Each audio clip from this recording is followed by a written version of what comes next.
Hello student, good evening. Drawing classes by Gudiya ma'am channel पे आपका स्वागत है। और हमने 12th क्लास चित्रकला का अध्याय 1 तो पहले कर लिया है, उसके 5 मैंने भाग डाले हैं। छोटे क्वेश्चन वगैरह थ्योरी सब कर लिया। और अभी हमने नेक्स्ट जो चैप्टर शुरू किया वो 8 का चैप्टर है, भारत की जीवंत कला परंपराएं।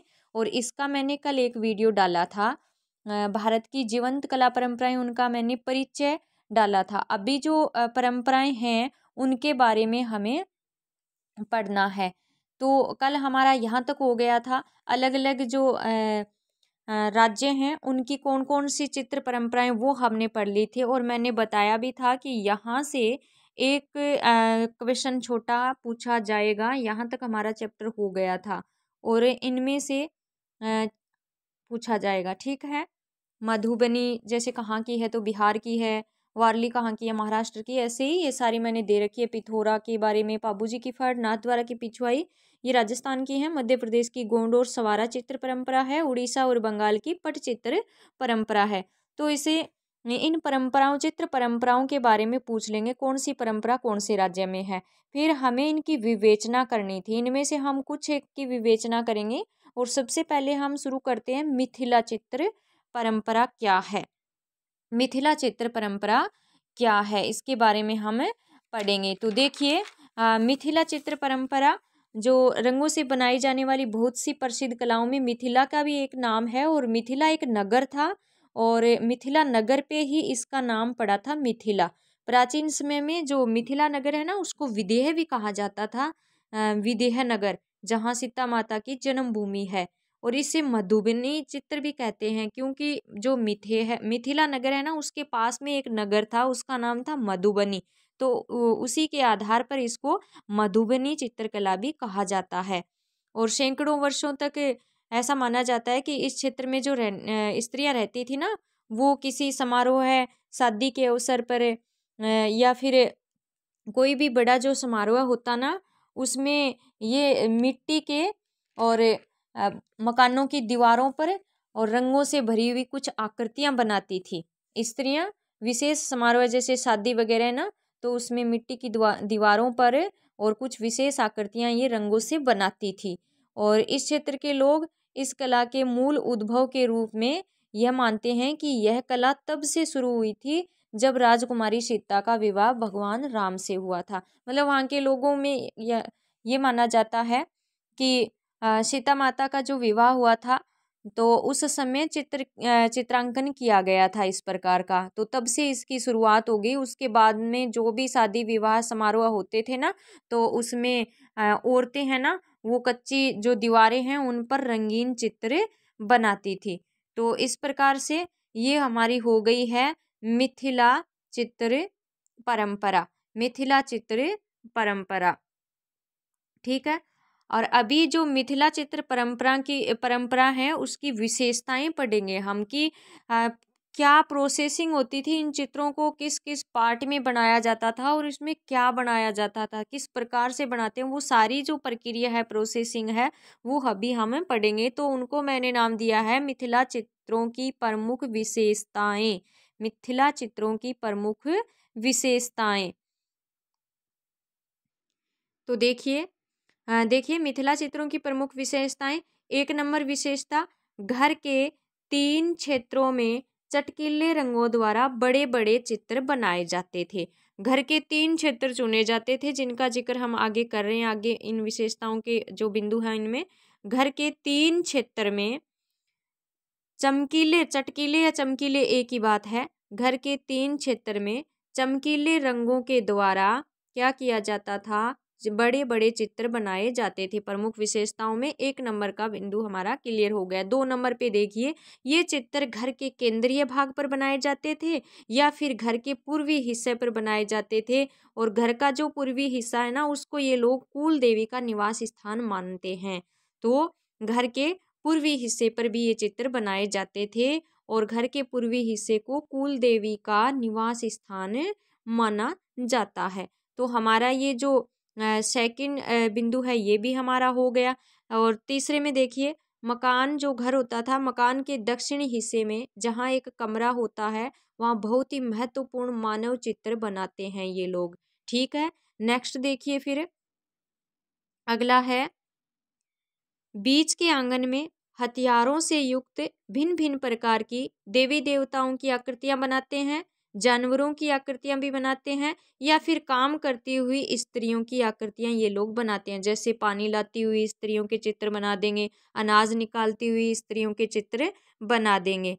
तो इस पार्ट का भी हो गया। उसके आगे वाले पार्ट में ये क्या करते हैं, बरामदे के अंदर की ओर जहाँ पारिवारिक मंदिर होता है, उसे जैसे देवस्थान बोलते हैं, पूजा की जाती है वहाँ पर, जिसको गोसाई घर भी ये लोग कहते हैं, वहाँ ग्रह देवता या कुल देवता के चित्र बना दिए जाते हैं। फिर देखिए आगे क्या करते हैं, वर्तमान में बहुत से चित्र है ना वो दीवारों पे न बना के कपड़े पे, कागज पे, बर्तनों पे बनाते हैं, क्योंकि व्यवसायिक उद्देश्य से बनाए जाने लगे हैं। अभी जो भी कला परंपराएं हैं सबकी सब व्यावसायिक हो गई हैं। कपड़े, कागज, बर्तनों पर बनाएंगे तो उनको क्या कर सकेंगे, ये लोग बेच सकेंगे और उससे इनका व्यवसाय है वो चलेगा। तो पहले लेकिन जब ये शुरू हुई थी या फिर इनके समारोह या शादी विवाह होते हैं तो ये लोग अपने घरों की दीवारों पर ही ऐसे ही चित्र बनाते हैं। घर के 3 क्षेत्रों में बनाते हैं चमकीले रंगों से। केंद्रीय भाग में क्या बनाना होता है, पूर्वी हिस्से में जैसे मैंने बताया कि देवी का निवास स्थान मानते हैं तो वहाँ पर क्या बनाना होता है, घर के आंगन के बीच में ये क्या बनाते हैं। इस प्रकार से अलग अलग पार्ट्स में इसे मिथिला या मधुबनी चित्रों को ये बनाते हैं। और कपड़े पर बनाने का, कागज पर और बर्तनों पर बनाने का उद्देश्य इनका धन कमाने का होता है, व्यवसाय करते हैं। और आज के दौर में तो सभी प्रकार की कलाएं हैं वो व्यवसाय हो गई हैं। नेक्स्ट फिर देखिए, सबसे अधिक और रंगारंग चित्र घर के उस हिस्से में बनाते हैं ये लोग जिसे कोहबार घर कहा जाता है। कोहबार का मतलब होता है अंदरूनी कमरा, जो मेन कमरा होता है, अंदरूनी घर के अंदर का जो मेन कक्ष होता है, जिसको कोहबार घर कहते हैं ये लोग अपनी भाषा में। तो वहाँ पर ये क्या करते हैं, अधिक रंग वाले और अच्छे चित्र बनाए जाते हैं वहाँ पर। अब देखिए नेक्स्ट है, जो चित्र ये दीवारों पर बनाते हैं ना, उनमें कुछ कथाओं को, जैसे प्राचीन कथाएं चित्रित करते हैं। जैसे भागवत पुराण से कोई सीन ले लेते हैं, रामायण से ले लेते हैं, शिव पार्वती की कथाओं, दुर्गा की कथा, काली की कथाएं, राधा कृष्ण की रास लीलाएं, इस प्रकार के चित्र ये लोग बना देते हैं दीवारों पर। यानी दीवारों पर जो चित्र बनाए जाते हैं मधुबनी परंपरा में, वो क्या बनाते हैं, पौराणिक कथाओं से कुछ सीन लेकर के और उनको चित्रित कर देते हैं। नेक्स्ट फिर देखिए, मिथिला कला के कलाकार चित्रों में खाली स्थान छोड़ना पसंद नहीं करते। जो भी बड़े बड़े चित्र बना रहे हैं, जैसे भागवत पुराण से कोई सीन ले लिया, उसमें उस सीन को चित्रित किया, उसके पूरे के पूरे किरदार चित्रित कर देते हैं। उसके बाद भी अगर खाली जगह बच जाती है ना, तो वहाँ पर ये विभिन्न प्रकार के अलंकरण भर देते हैं, जैसे फूल, पत्तियां, पक्षी, जानवर, मछली, सांप, सूर्य और चंद्रमा के चित्र। इस प्रकार से मतलब कोई भी जगह ये खाली नहीं छोड़ते। तो ये भी एक विशेषता हो गई मिथिला चित्र परंपरा की। नेक्स्ट फिर देखिए, मिथिला कला के चित्र प्रेम, प्रबल मनोभाव, उत्पादकता, शाश्वतता, शुभ कल्याणकारी जीवन और समृद्धि के भाव को व्यक्त करने वाले होते हैं। ऐसा इन लोगों का मानना है कि इस प्रकार के जो हम मधुबनी चित्र बनाते हैं तो उसमें उससे क्या है, ये सारी चीज़ें हैं वो उत्पन्न होती है। प्रेम, प्रबल मनोभाव, मन को शक्ति मिलती है। उत्पादकता मतलब जैसे कृषि की ऋतु आती है तो ये लोग इस प्रकार की पेंटिंग बनाते हैं, उनका मानना है कि कृषि है उसका उत्पादन अच्छा होगा। शाश्वतता, शुभ कल्याणकारी जीवन होगा, जीवन में समृद्धि आएगी। तो ये इनका लॉजिक है, ये इनकी धारणा है इन चित्रों को बनाने के पीछे। और इसीलिए ये लोग शादी विवाह में या फिर जो भी कृषि खेती का समय होता है उस समय इस प्रकार के चित्र हैं वो बनाते हैं। फिर देखिए, स्त्रियां बांस की डालियों के चित्र बनाती हैं, उनमें डालियों से चित्र बनाती है, के नहीं से, यहाँ पे थोड़ा सा मिस्टेक है, ये के बांस की डालियों से चित्र बनाती है, जिनमें कुछ सूती कपड़ा, धान के पौधे या रेसे लगा दिए जाते हैं।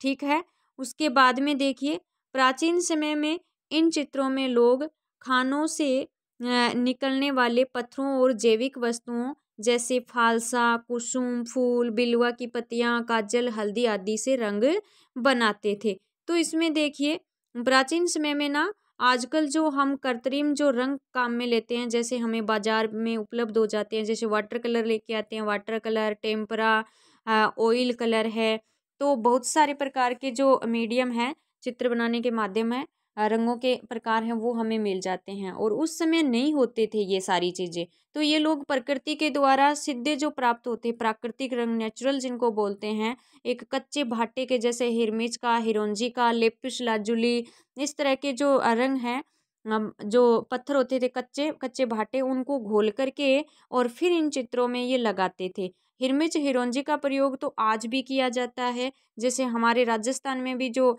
मांडना वगैरह होता है, शादी विवाह के अवसर पर कुछ ऐसे रीति रिवाज है जहाँ पर मांडने बनाए जाते हैं, तो हिरमिच हिरोंजी जैसे लाल रंग के एक भाटा सा जिसको घोल करके और फिर वही प्राचीन समय में महिलाएं बनाती थी, वैसी तुलिका बना करके लकड़ी पे कॉटन को लपेट करके और उसमें डुबो करके और इस तरह से बनाते हैं।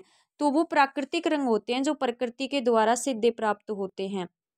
ठीक है, तो इस प्रकार के रंगों को काम में लेते थे, क्योंकि कृत्रिम जो रंग है अभी जो नए जमाने में है उस प्रकार के रंग उस समय उपलब्ध नहीं होते थे। तो फिर देखिए ये वारली चित्रकला, मिथिला का पूरा हो गया सारी विशेषताएं, किस प्रकार से चित्र कहाँ बनाए जाते थे, चित्र बनाने का उद्देश्य क्या होता था, कि ये लोग मानते थे कि ये चित्र बनाने से प्रेम बढ़ता है, प्रबल मनोभाव होता है, उत्पादन ज़्यादा होता है, बढ़ता है, शुभ होते हैं, कल्याणकारी होते हैं, जीवन में समृद्धि लाते हैं। और इस भाव से ये लोग क्या करते हैं, शादी विवाहों पर, और ये स्त्रियों के द्वारा बनाए जाते हैं, स्त्रियों के द्वारा बनाए जाते हैं।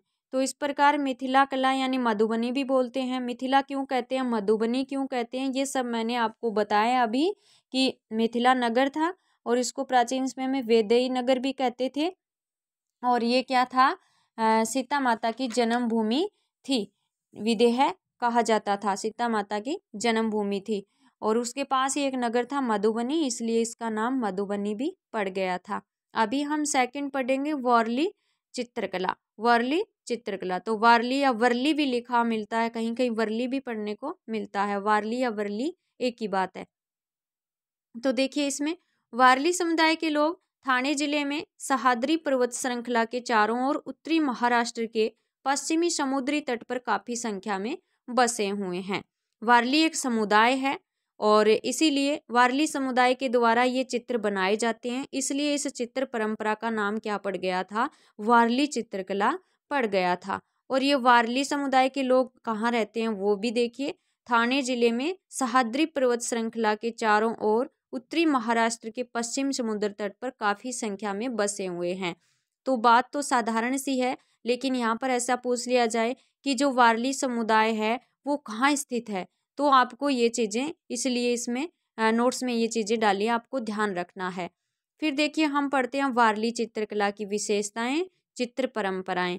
तो वारली में क्या क्या होता है, सबसे पहले चौक तैयार की जाती है, चौक चित्रकला बनाई जाती है वारली में, चौक चित्रकला।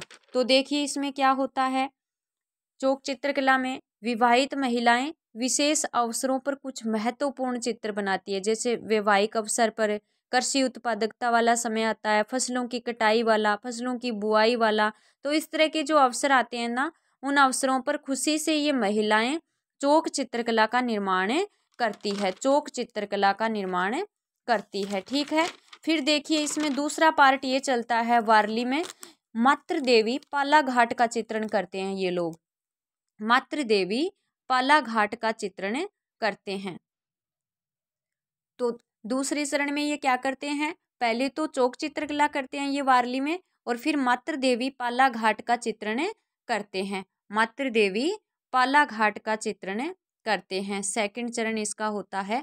तो ये मातृ देवी पाला घाट क्या है, तो चौक का प्रमुख मातृ देवी पाला घाट की आकृति के द्वारा होता है। जो चौक चित्रकला होती है ना, उसमें ये प्रमुख मातृ देवी पाला घाट की आकृति बनाती हैं, जिस देवी की पूजा प्रमुख रूप से की उत्पादकता की देवी के रूप में होती है। ये बात आपको ध्यान में रखनी है कि मातृ देवी पाला घाट क्या है, तो उत्पादकता की देवी मानते हैं ये लोग कि इसकी पूजा करने से, इस देवी की पूजा करने से अच्छा उत्पादन होगा कृषि में।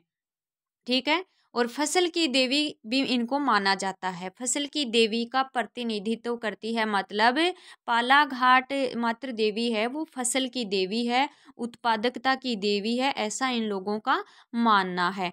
तो इस देवी को ये लोग क्या करते हैं, एक छोटा चौकोर फ्रेम बना करके और उसमें इसकी आकृति बना लेते हैं और फिर उस फ्रेम को बाहरी किनारों पर नुकीली लकड़ियों से सजा देते हैं ये। और उन लकड़ियों को भी एक क्या नाम उपाधि दे देते हैं ये लोग, ये लकड़ियां लगाना मतलब ये देव हैं, अर्थात पेड़ पौधों के देवताएं हैं, उनका प्रतीक ये लोग उनको मान लेते हैं।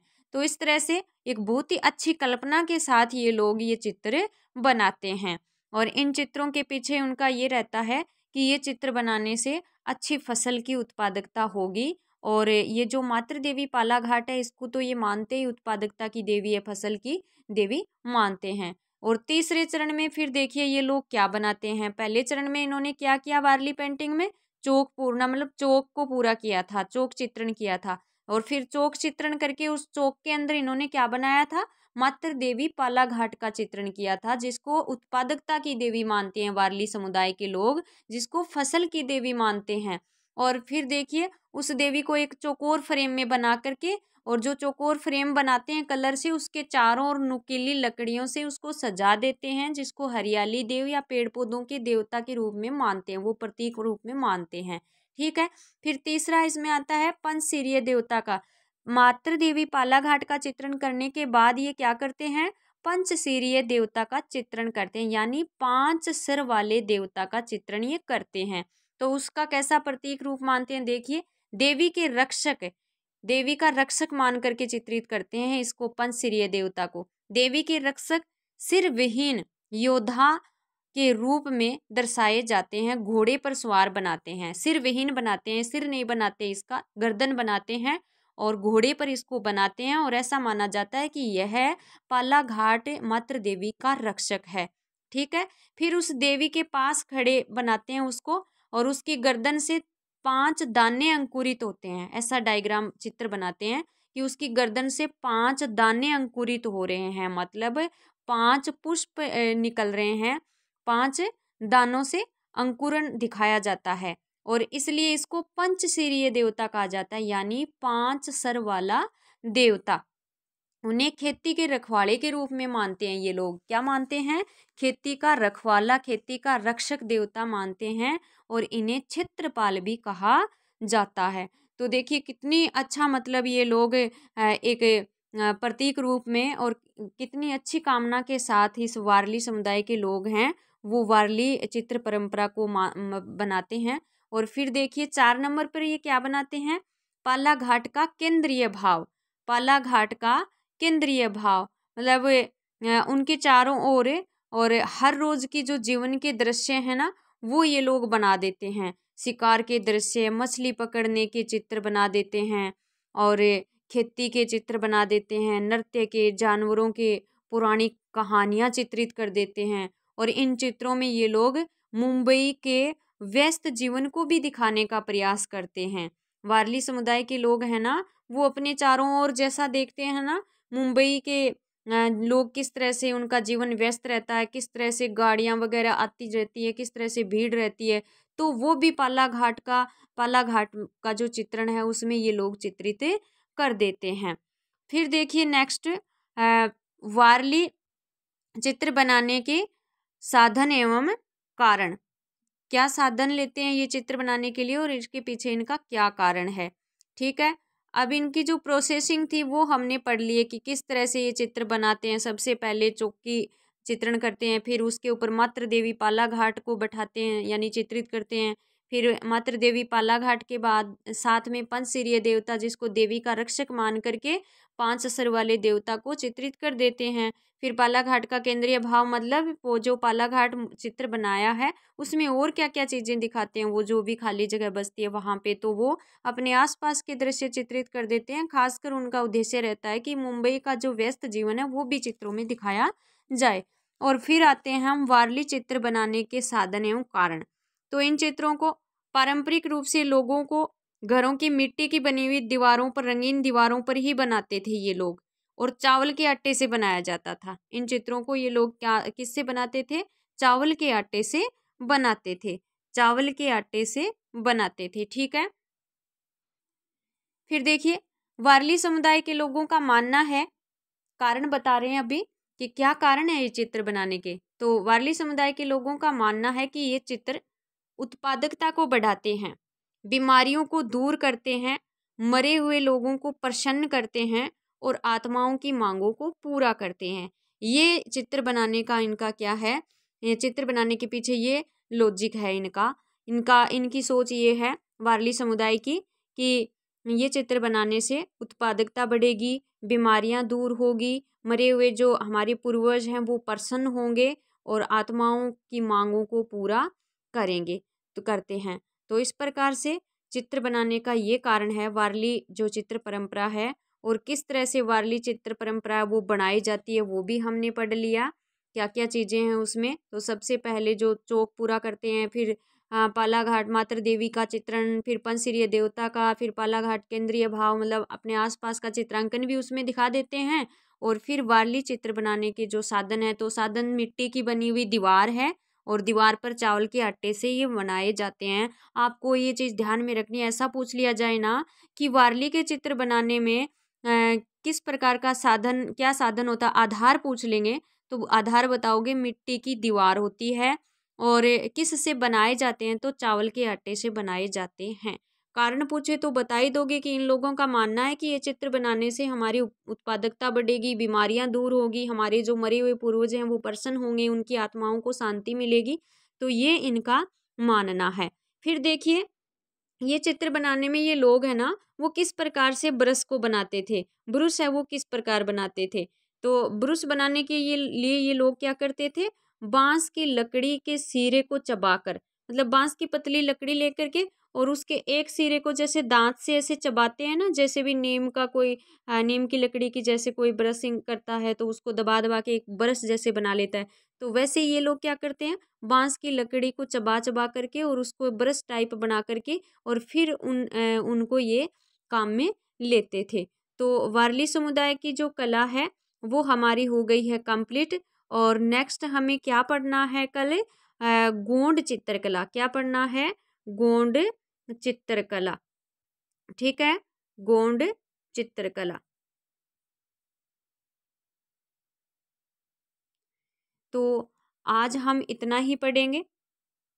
इसका जो नेक्स्ट पार्ट है जो कल आएगा, थर्ड पार्ट, तो उसमें हम पूरा चैप्टर हमारा कंप्लीट कर लेंगे। मैंने थोड़ा थोड़ा करवाया है ताकि आप लोग इसको अच्छे से समझ सको और कल कंप्लीट कर लेंगे। साथ ही इसके जो छोटे 1/2 के और जो रिक्त स्थान वाले हैं 3/4 के वो क्वेश्चन भी साथ ही मैं करवा दूंगी। और इस चैप्टर में से भी छोटे क्वेश्चन भी मिलेंगे और बड़ा क्वेश्चन भी एक मिलेगा। किसी भी कला परंपरा के बारे में पूछ लेंगे, जैसे फॉर एग्जाम्पल पूछ लिया गोंड चित्रकला क्या है, या फिर पूछ लेंगे वारली के बारे में, या पूछ लेंगे पाटा चित्रण के बारे में, या पूछ लेंगे फड़ चित्रण राजस्थान वाली पिछवाई पेंटिंग के बारे में पूछ लेंगे, नाथ द्वारा की जो पिछवाई पेंटिंग है। तो किसी न किसी प्रकार से एक क्वेश्चन तो यहाँ से निकलेगा और छोटे क्वेश्चन भी पूछ लेंगे, जैसे कौन सी चित्र परंपरा है वो कौन से राज्य में है ऐसे, या फिर राज्य का नाम दे के पूछ लेंगे कि इस राज्य में कौन सी चित्र परंपरा थी। तो इस प्रकार से बच्चों आपको एकदम ध्यान से ये वीडियो देखने हैं, आप नोट्स बना लिया करो। और अगर आप सुनोगे ना, साथ साथ देख करके सुनोगे तो भी आपको समझ में आ जाएगा। और आप सभी 12th क्लास के जो भी विद्यार्थी इस वीडियो को देख रहे हैं वो अपनी बुक है उसको भी ओपन करके देख सकते हैं और फिर नोट्स को देख सकते हैं कि किस में आपको अच्छे से समझ में आ रहा है। सारी बातें किताब में से ही है बच्चों, लेकिन मैंने बताया ना कि हमारी जो बुक है ना उसकी जो लैंग्वेज है वो थोड़ी सी एक बार ही ऐसे पढ़ने से समझ में नहीं आती। मैंने बीच बीच में से काम की चीज़ें निकाल करके, जहाँ से छोटे इंपॉर्टेंट क्वेश्चन बन रहे हैं ना वहाँ से चीज़ें निकाल करके नोट से बनाए हैं। तो अगर आपको ये वीडियो अच्छा लगे तो सब्सक्राइब करना न भूलें। और इसको सबसे ज़्यादा ज़रूरी है आप लोग इसको सुने ताकि आप लोगों के समझ में आए। धन्यवाद।